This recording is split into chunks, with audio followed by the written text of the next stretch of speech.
You're looking for these supply chain glitches and kinks to persist for at least another 9 months. I have to ask you a blunt question. What on earth gives you that kind of visibility? Morning, Martin. Thank you for the opportunity. I think there's a couple of things. Firstly, you're right. The Chinese port situation is definitely clearing, but we're still in the midst of a Russian war, and we've obviously had a chronic lack of capex investment over the last decade or so. So supply chains overall, while they're easing, the backlog is still very much there. And what we're seeing on the ground is that therefore is a number of conversations that are prompting customers to want to bring warehouses back on shore. I'm talking Mexico, I'm talking US, and I'm talking Europe.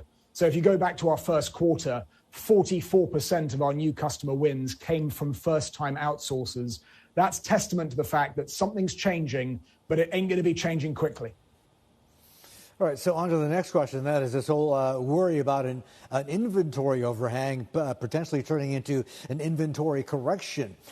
From your business, I mean, how busy are you? How busy are companies stocking up their shelves? We're always very busy, Martin. I mean, we're a business that solves problems at a time of a number of problems. I loved what you said in your opening segment. Retailers really have gone from product shortages at the start of the year to this mass over-ordering in a lot of cases. And in some cases, they've actually ordered goods that the consumer doesn't even want. So as you said, inventories have spiked, particularly in the US. And I think it's going to take time for that to clear. It's also coinciding with a time where the consumer appetite and taste for what they're buying is changing rapidly. And in a number of cases, that's causing problems in terms of ordering. It's very hard for retailers to keep up.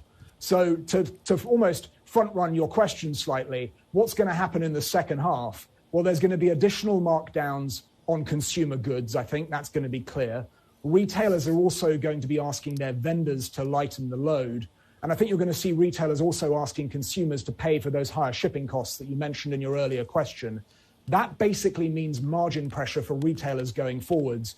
And for us, that's what you asked, it means more warehousing closer to home, and it also means more automated warehousing. You'll know, of course, that we're a leader in automation when it comes to the warehouse space.